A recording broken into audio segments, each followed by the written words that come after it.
So today's recording will be pretty quick. I think we'll do the last type of problem we can see, which is where we're comparing means, but we don't know the sample. We don't know the population variance. All we have is the sample variance. So I'll kind of work through a couple examples there, and then we'll do. I'll kind of stop that recording and do a whole new recording on Excel, and we'll kind of walk you through how we do this hypothesis testing for two populations in Excel. All right. It'll look very similar to what we did in the last Excel assignment, a lot of the same stuff, but some of it's a little bit more complicated, and I'll kind of walk you through that. So what do we do when we've got two sample means, but now a more common scenario is we also don't know the population variance, right? I mean, if we don't know the population means, how do we know the population variance, right? So that's a lot more likely of a scenario. And it's just like we did with one sample. We have to go back and we have to use a student t-distribution. Right? So we only have a sample variance, then we have to use a student t-distribution. Okay? If we want to do confidence intervals or even hypothesis testing.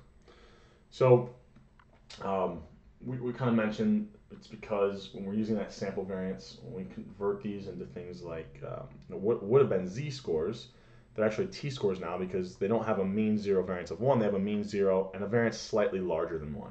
And how much larger than 1 that variance is depends on the sample size, or said differently, the degrees of freedom. Okay. So we're still going to build these confidence intervals around whatever the difference in the sample means we see. So we're still trying to figure out what is the true difference between these population means. Right? So it's going to be almost identical to what we did yesterday. It's just instead of population variances here, we only have sample variances, so we simply use those. And now instead of looking up a z-value that gives us alpha over 2 on either side of our confidence interval, we use a t-value because it comes from a student t-distribution.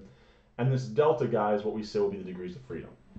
So before, when we were doing degrees of freedom, it was really easy. It was n minus 1, right? Sample size minus 1. That was pretty easy, I think. Now, we're going to call it delta. It's a slightly more complicated formula. So how many degrees of freedom? All of them. This is one of my more favorite memes of the semester. But that's also because I'm usually trying to at least get a little bit of a laugh before I show this. Here's the equation that we need to use to calculate what our degrees of freedom is. So what I used to do is ask questions that require you to do this. In any question you could see on the final, or even in kind of the weekly quiz questions, which I'll get those up after today's lecture. I'm not going to ask you to use this. I will give you assumed true degrees of freedom. Now, in practice, this is what we would have to do to find what our actual degrees of freedom would be. But in practice, I'm not going to ask you to do this on an exam because it's really just a practice in, can I not make a mistake in my calculator? There's a lot of parentheses, a lot of things are getting squared, and really here, it's just that we need to know it's not simply n minus 1 or n minus 2. And the reason why is because if we have different sample sizes and different sample variances, we have like kind of two completely, like yesterday when I actually drew why, kind of like give you somewhat of an idea of why the difference was normally distributed, and I drew like two standard normal distributions for each one of our sample means. Well here, right, each one of these sample means would actually come from two very different student t-distributions if the sample sizes were different. So what the degrees of freedom we actually need is kind of depends on those things. Depends on what the variances are that we found, but also what are the sample sizes from the two samples that we took. Okay? So this is the equation that we'll have to use. I'm not going to ask you to use that on an exam or anything like that. I will, in kind of a weird way, ask you to use it on Excel, but I'll show you that it's actually really easy because I already have it kind of built in there for you, so it's not too bad. Right? So usually what we do is you use this equation, you come up with something for delta, and then you round it down. So if it's like 83.8, you always round it down, so it would be 83. Or if it's 65.9, you push it down to 65. So when we say that, it's not really rounding down. It kind of like I always call it flooring. It's because the equation in Excel is floor, but like you push it down no matter what the decimal is, you go down to the next lowest integer. Right? So how do you solve these confidence intervals when we have these unknown population variances or unknown population standard deviations? Well, the steps are really going to be the same. Just now, instead of identifying population variances, we identified our sample variances. We've got our sample sizes, our sample means, and whatever alpha is. Okay? Now, instead of looking up a z-value, like we did yesterday, we have to look up a t-value, something from the student t distribution. Okay? And it's still going to be that t-value that gives us alpha over 2 on either side of our confidence interval. Okay? We then have to know, okay, I want the t-value that gives me alpha over 2 on either side of the interval, but from what distribution? Well, it depends on what our degrees of freedom is, which student t distribution we use. Remember, the student t distribution is actually a bunch of distributions. Each degrees of freedom has its own student t distribution. And how do we identify which one we use? With our degrees of freedom, which is now we're calling delta. Okay? So we use this equation. Now that we have the degrees of freedom and the area we want in each tail, alpha over 2, we can find that t-value. Right, and I'll walk through a couple examples of this. This is just setting everything up for the steps we need. And then it's just a matter of plugging things in, right? We've got the components we need. We've got this t-value. When we look at our lower and upper bound equation, we'll take whatever difference we find in the sample means, subtract that margin of error at the lower bound, add that margin of error at the upper bound, and we're done. Right? So it's the same kind of process what we were doing before, especially as yesterday. The only added thing is we have to find this degrees of freedom, which I said I'll always kind of be giving this to you. And then now instead of using the z, our standard normal distribution, we use that a student t distribution. Okay. So nothing really looks that much different from what we were doing yesterday. So let's look at an example here. Right? So let's say we've got 49 drivers who aren't texting, and I find the sample mean of their response time is 1.3 seconds. And of those 49, I find a sample variance in the response time of 0.16. I then look at 64 drivers who were texting and kind of say, okay, look, the average time they were texting was 2.36 seconds, and the variance from those texters was 1.44. Okay. Also, just to mention before we kind of, so what's the 90% confidence interval for the difference between non-texters and texters? So one thing I want to mention, because I made a couple updates here and I added these slides in. If you downloaded the PowerPoint yesterday, it doesn't have these slides. I re-uploaded the files on Canvas this morning. So if you had downloaded it and were using the same one as yesterday, you wouldn't see any of this. Go back on Canvas and the new one is up there.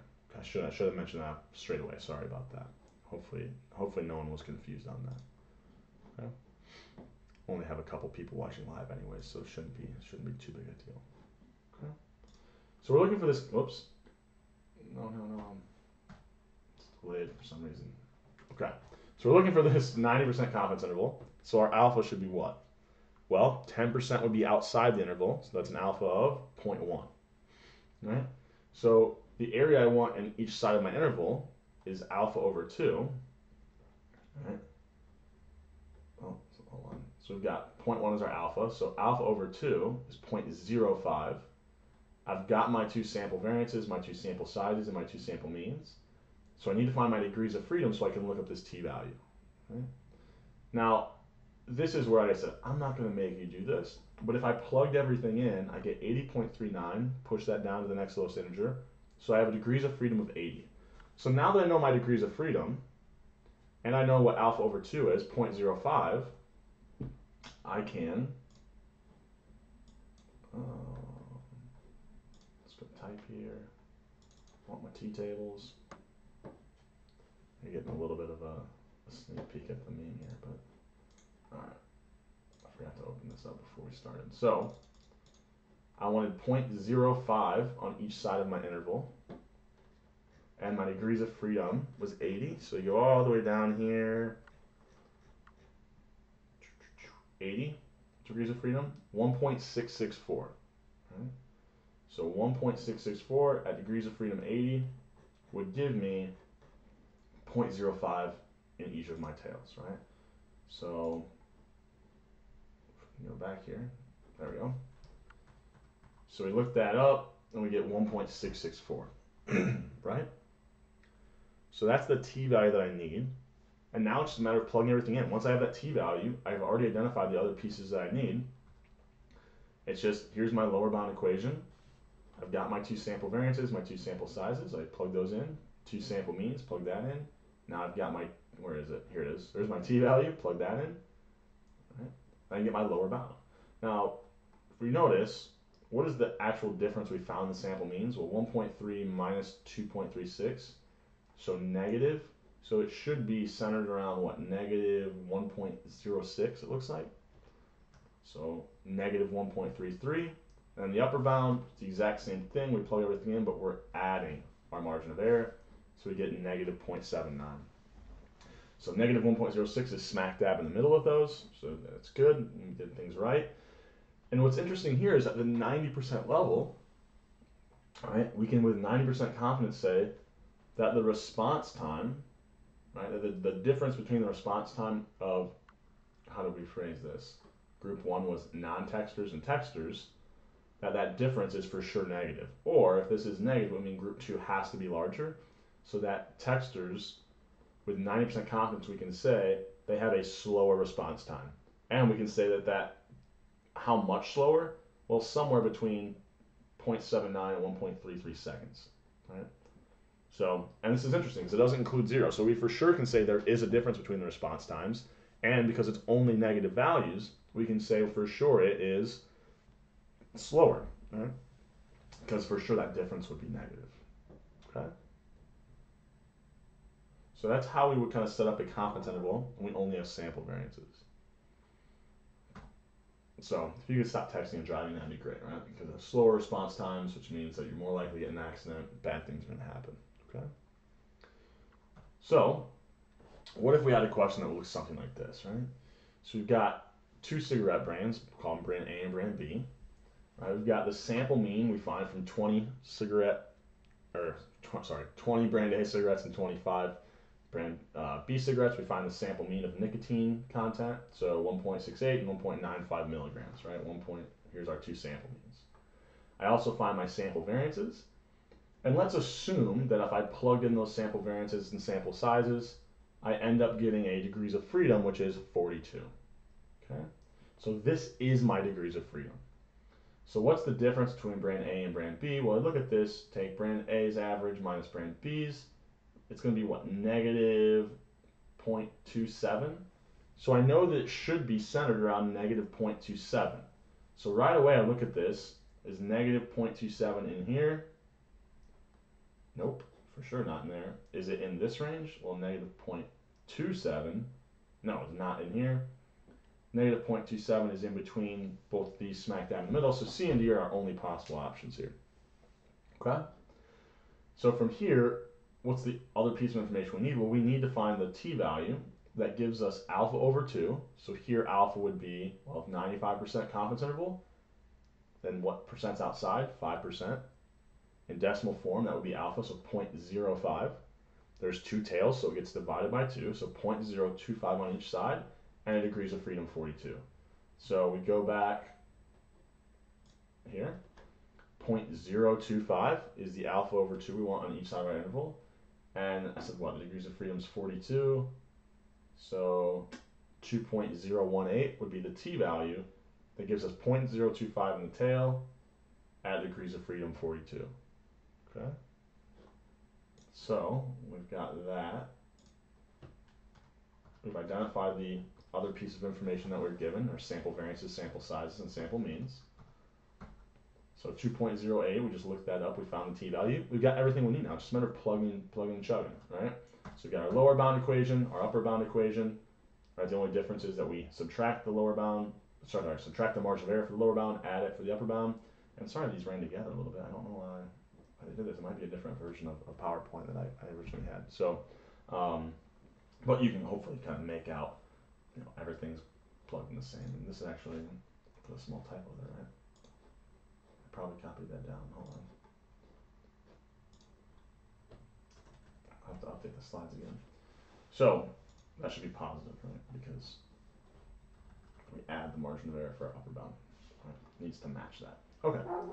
So we've got kind of our lower and upper bound now. So here with what? This is a 95% confidence level. With 95% confidence, we can say that the difference between the nicotine content in these brands is for sure a negative value, which would mean that brand B must be higher. So with 95% confidence, I can say the nicotine content in brand B is what, 0.13 to 0.4 milligrams higher, or said differently, brand A's is 0.13 to 0.4 milligrams lower. Right? Which, you know, I guess if you're trying to get a bunch of nicotine, you want to go with brand B here, right? Which no one should want that, but you know, we're human. So that's how we would kind of do this. Confidence intervals, I think that it's pretty straightforward. It's really similar to what we were doing yesterday. The only additional wrinkle is looking up a t-value as opposed to a z-value. But I don't think it's too much different than what we were doing yesterday. Okay. So if anyone that is on has any questions, I'll kind of pause right now. I know there's a delay, so I'll let things kind of catch up. And then we'll kind of move into talking about hypothesis testing when we only have sample variances.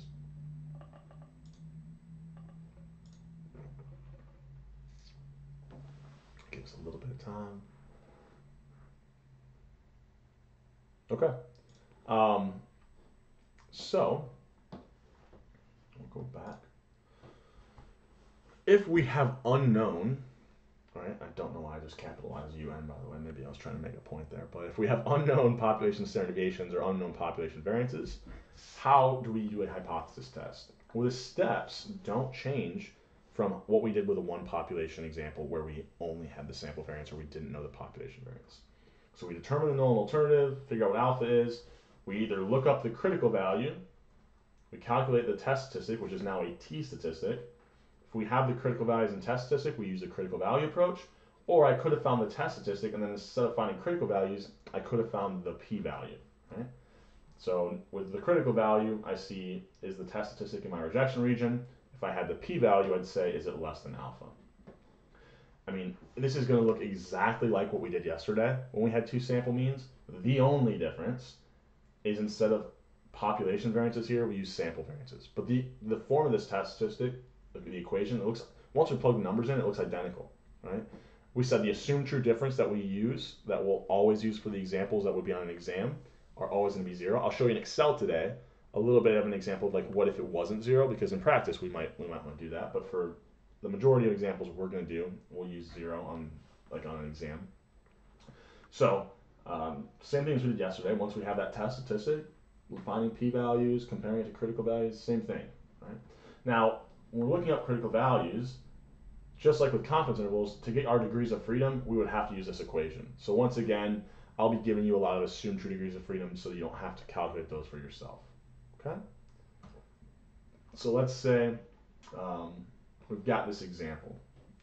Once again, it's an iClicker question, but we're not using the iClickers, and so you might see something that's kind of like this on the sample quiz this week, or sample quiz, the weekly quiz this week that has questions that look like iClicker questions. So let's say we want to determine whether male doctors have different salaries than female doctors, right? So you get a random sample of 41 male physicians, you find their sample mean salary and their variance in that salary, the sample variance. You take a random sample of 41 female physicians and find their sample mean salary and their variance in their salary as well. So what would the null and alternative hypothesis be? So once again, anytime we're looking for whether or not things are different from each other, what we're really saying is, are they not equal to each other? So, right, I'll kind of show you the way we can think about it, but hopefully if you just see that word different than, you should, and some of you kind of got this wrong in the exam, and it's, I said, even anytime you see this word different than, automatically think two-tailed test, not equal to sign the null alternative hypothesis. So really what we're saying is, okay, is the average male salary different than the average female salary? Okay. So how do I get this in terms of a difference? Well, if I subtract this from both sides, what I'm left with would be, I'm going to abbreviate this to be M for male, F for female. Is it not equal to 0? Here's my sample difference that I found, right? So is that difference not equal to 0? That's what I want to test for. So that's my alternative hypothesis, which makes my null hypothesis the exact opposite of that, or that I assume it's equal to that 0. And this 0 is that assumed true difference. So we just want to know, is it different than each other? We're saying, is the difference between them anything other than 0? Because if they're the same value, then the difference would be 0. So we'll assume that difference is 0, and then try to see if we can find enough evidence that supports the idea that, in fact, they are different. difference between them is something other than 0. Okay. So here you see this, we're different than. We should have automatically been thinking anyways that we should see a not equal to sign. So there's our null and alternate hypothesis. We have what type of tailed test? Two-tailed test, because not equal to sign. So if I'm looking up critical values here, and I give you this assumed true degrees of freedom of 80. Right? So I've got this degrees of freedom of 80, and I want to do it at the 1% significance level, which would also be the 99% confidence level. Right? I could be a little more specific here. In fact, I'll write that in there just so, and when I repost these, where was the, there we go. Significance. Okay. So when I repost these, 1% significance level would be the 99% confidence level. Okay. So I've got an alpha of 0.01. Right? It's a two-tailed test. So what I'm doing is, so what I'm doing, it's a two-tailed test because I had that not equal to sign in the null hypothesis. Sorry, in the not equal to sign in the alternative hypothesis, equal to sign in the null. I'm looking at a student t distribution, and I want to find these critical values that give me alpha in the tails, because I have two tails now, or alpha over 2 in each tail. We said my alpha at the 1% significance level is 0.01. So in each tail, I've got 0.005. And my degrees of freedom, or delta here, was, I think it was 80. Right? So I'll look up at degrees of freedom 80. The area I want in my tail is 0.005 to get this pair of critical values that I need. Okay? So I go to my student t table. I want 0.005 in the tail. My degrees of freedom is, go all the way down here, 80. So 2.639. Right?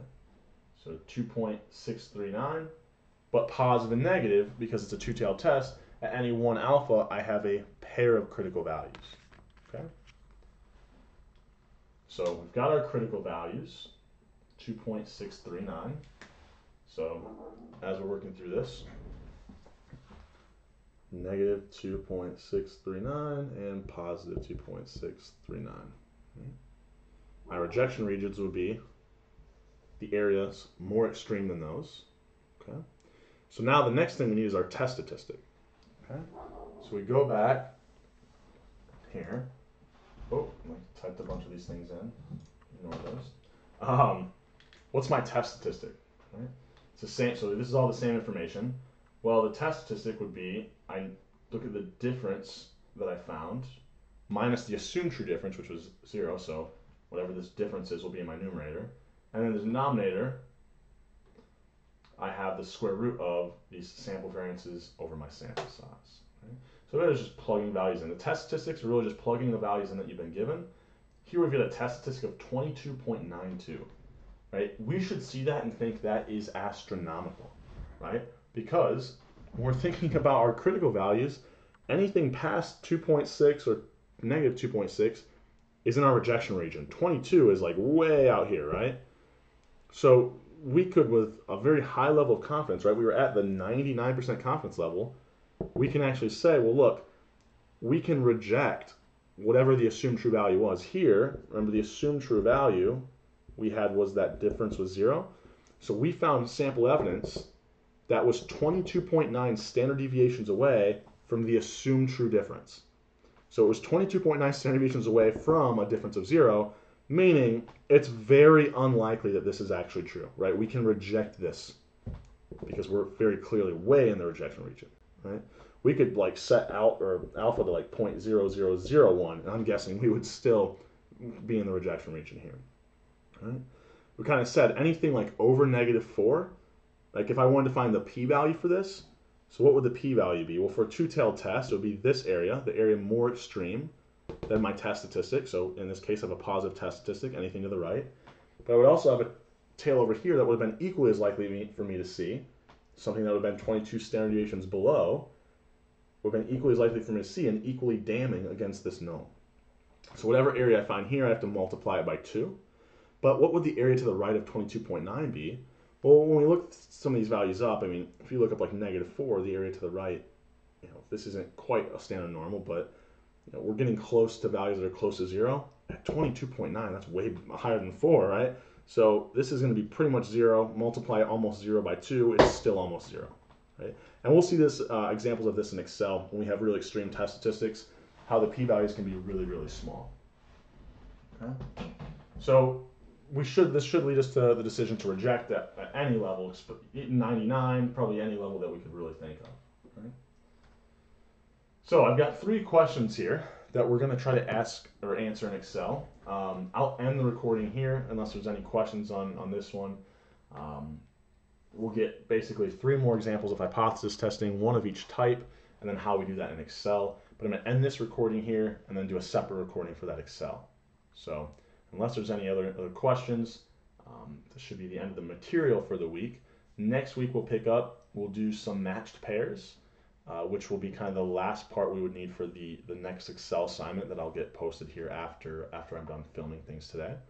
But also we'll start some linear regression next week as well. Okay, so I'll get up a Learn Smart that I would like for you to read before we have taped lectures early next week. So I'll get that up there, have the due date set to be by the end of the day Sunday, so that when we come in Monday, I know that everyone's kind of looked at that. Once again, also just an easy way to get points for those Learn Smart points. And if you have missed one, right, we want to make sure we do the rest of them so that the one that you miss is the one that gets dropped, right? Because the lowest of each type of homework gets dropped. Okay. So, if there's no more questions, we'll end the recording there.